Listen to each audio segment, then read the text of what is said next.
Contraponto Notícias está de volta e o assunto dessa semana é Copa do Mundo de 2014. Nós trouxemos aqui 2 pesquisadores do Polos, reprodutor de cidadania da UFMG, que são a Amanda Marina e o Fulvio Sampaio, que são pesquisadores, vieram aqui falar um pouquinho sobre a pesquisa que eles têm feito no Polos. Bom, eu terminei o primeiro bloco, né, perguntando e falando que voltaria a esse assunto aqui, Amanda, que é a questão da recomendação feita pelo Ministério Público do Trabalho, né, já que os trabalhadores que estariam sendo beneficiados, né, pelas obras decorrentes da Copa de 2014, na verdade estão sofrendo com a violação de direitos trabalhistas pelo excesso, pela sobrecarga de trabalho, pela cobrança, né? E o Ministério Público do Trabalho parece que se manifestou. Eu queria só que você reforçasse essa questão. Foi em relação mais no âmbito do direito ao trabalho, né? Que seria em relação aos barraqueiros do Mineirão, que tiveram a sua atividade profissional retirada, né, do seu lugar habitual por causa das obras no Mineirão. Então, a recomendação do Ministério Público do Trabalho para a Prefeitura foi que eles fossem ou realocados ou que houvesse algum tipo de bolsa-auxílio. São muitas famílias cuja maior parte da renda vem desse trabalho. E, além disso, a gente também não pode esquecer do caráter cultural que existe, né, e histórico desses barraqueiros. Afinal de contas, acho que ninguém vai para o Mineirão e quer comer McDonald's no começo do... É verdade, todo mundo quer ou o seu espetinho lá do lado de fora ou seu feijão tropeiro, né? Exatamente. E eu queria saber o seguinte, bom, houve providência? Foi tomada alguma providência? Não foi tomada nenhuma providência. Até agora não foi tomada nenhuma providência, então que o Contraponto Notícias vai acompanhar isso, né? Nós estamos até 2014 para saber quais foram esses impactos. É verdade. Agora tem o seguinte, olha, eu e a Amanda aqui estamos batendo o maior papo, mas quando 2 mulheres se juntam, não deixam os homens falarem, né? E eu quero saber, Fulvio, qual foi a sua participação nessa pesquisa, senão você não vai conseguir falar. Pois é. Então, eu dei um foco especial à questão da moradia. Essas mudanças estão ocorrendo em todo o âmbito nacional. Em 11 cidades vão ser sedes do evento da Copa. Eu dei um foco nessas mudanças que estão acontecendo. E dentro dessas mudanças, eu peguei um relatório da Raquel Runick, de 2009, que ela fez um relatório para organizações dos direitos humanos, lá da ONU. E nesse relatório, ela faz um discurso que me instigou. Ela faz um relato sobre a questão do embelezamento das cidades. Então eu tratei desse assunto no artigo, e é como esse discurso hegemônico do embelezamento da cidade, ele acaba excluindo uma parcela da população, uma parcela de uma população já necessitada, já carente.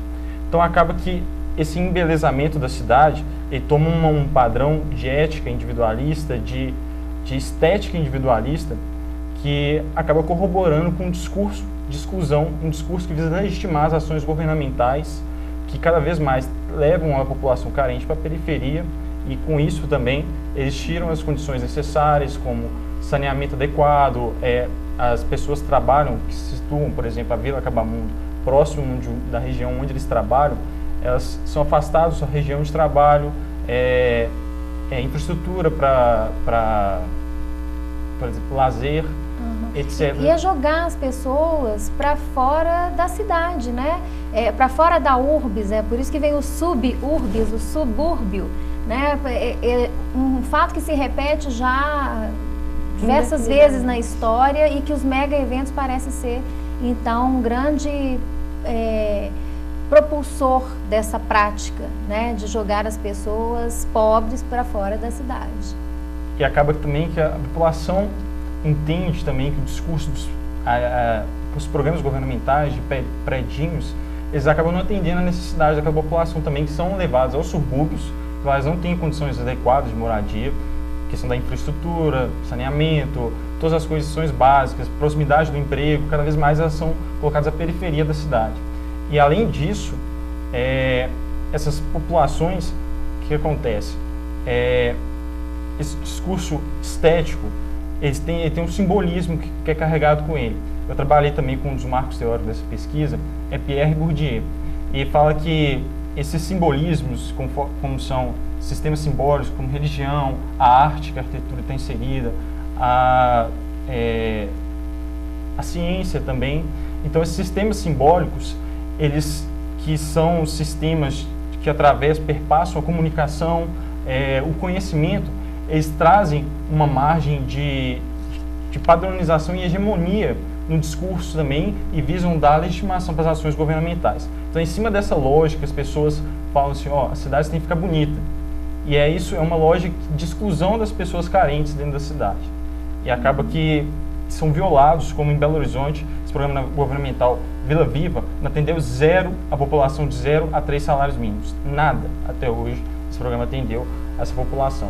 E também não é diferente também no Brasil, porque no Brasil o programa Minha Casa Minha Vida, que o déficit habitacional da população de 0 a 3 salários mínimos é de 82%, sendo que, na verdade, esse Minha Casa Minha Vida atende apenas 32% da população de 0 a 3 salários mínimos. Ou seja, de novo, esse programa governamental acaba passando para a classe média os benefícios dessa ação governamental.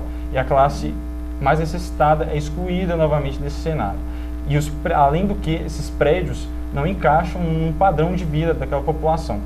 Por exemplo, além da especulação imobiliária, a Raquel Ronick até chama o programa Minha Casa Minha Vida de Minha Casa Minha Dívida, especulação imobiliária. Há 5 anos atrás, cerca disso, um apartamento de 100 metros quadrados no bairro Floresta custava 85 mil.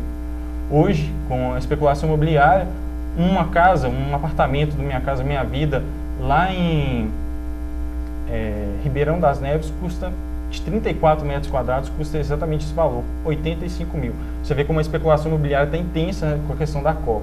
No Rio de Janeiro, de 2008 a 2012, teve um acréscimo dos valores de moradias de 165%.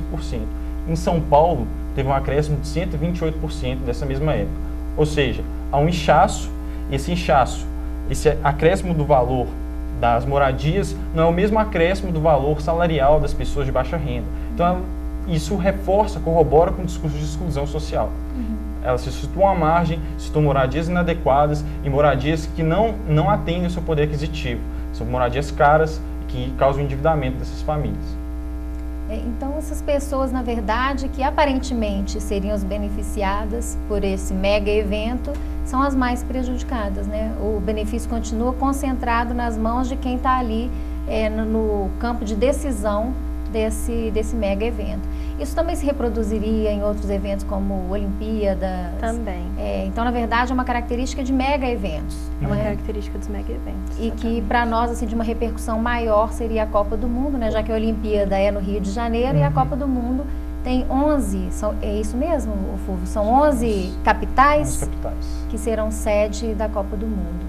Bom, essa tradição de embelezamento da cidade, né, a gente conhece algumas referências, como eu até comentava aqui no intervalo com o Fulvio, de Barcelona, que foi uma grande referência no embelezamento da cidade, a África do Sul, que foi a última Copa do Mundo, teve também a construção de mega estádios. Vocês têm acompanhado isso? Vocês chegaram a comparar os impactos em outros lugares, né? No caso de Barcelona foram Olimpíadas, mas a Alemanha, que teve a Copa, a África do Sul, a última Copa do Mundo, vocês chegaram a comparar ou analisar os impactos alguns anos depois, como que isso hoje se expressa nesses lugares, especialmente na África do Sul? Em relação à África do Sul, no dossiê dos atingidos pela Copa, existe um dado em relação aos estádios que já tiveram alguns até que ser destruídos, porque era mais caro mantê-los do que destruir de uma vez, porque eles já não tinham mais utilidade e já não atendiam às necessidades daquela população. A mesma coisa talvez aconteça aqui, por exemplo, em Brasília, que o estádio geralmente tem um público de cerca de 2.000 pessoas e a reforma prevê um estádio para 20 mil. O que vai acontecer com esse lugar depois? Então, teoricamente, há o risco de que aconteça a mesma coisa aqui no Brasil? Muito provavelmente, porque é uma estrutura cara para se manter e que vai ficar inutilizada, ou pelo menos não vai ser utilizada com essa proporção. Sim. O que acontece também nesse relatório que a Raquel Ronick faz, ela faz de uma forma mais abrangente dos mega eventos no mundo como um todo. Então ela faz essa análise.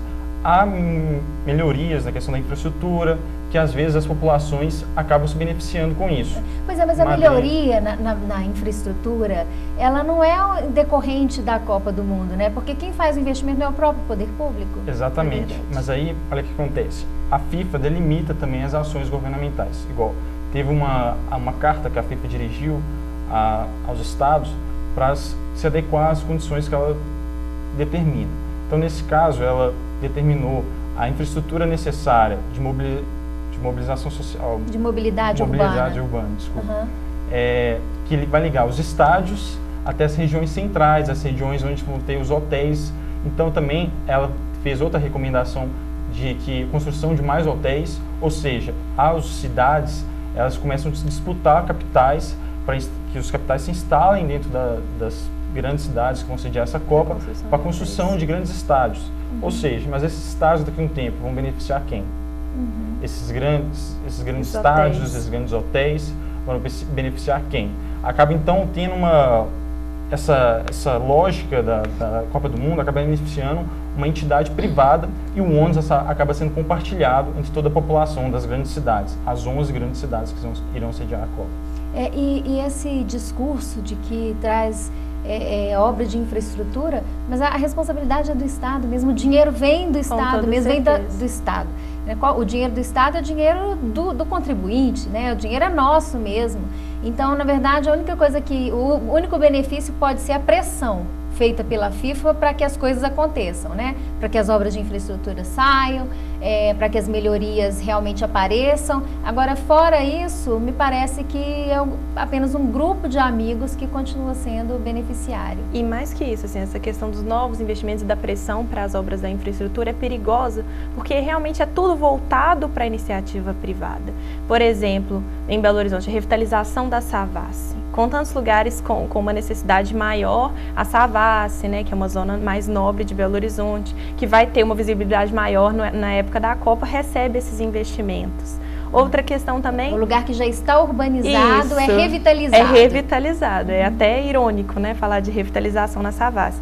E essa questão da atração de novos investimentos, de maior visibilidade, é muito perigosa, porque a gente já está inserido nesse contexto de cidade-empresa, que é uma cidade que não é pensada para as pessoas, é uma cidade pensada para a iniciativa privada, pensada para as classes mais altas, em detrimento dos direitos das pessoas de baixa renda. Então, o que acontece?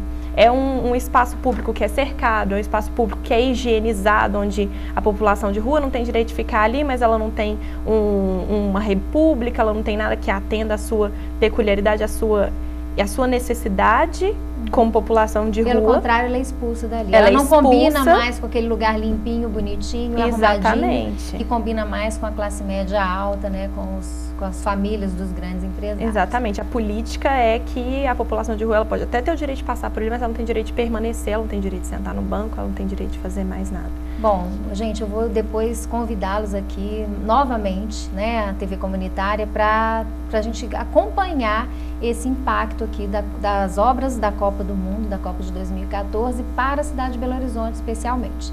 O Contraponto Notícias fica por aqui. Eu agradeço a Amanda, Marina e o Fúvio Sampaio. Acertei o nome dos dois. Bom, que estarão de volta aqui com a gente mais algumas vezes para a gente acompanhar aí o desenvolvimento, o desenrolar das obras para a Copa de 2014. Continue com a programação da TV Comunitária até a semana que vem.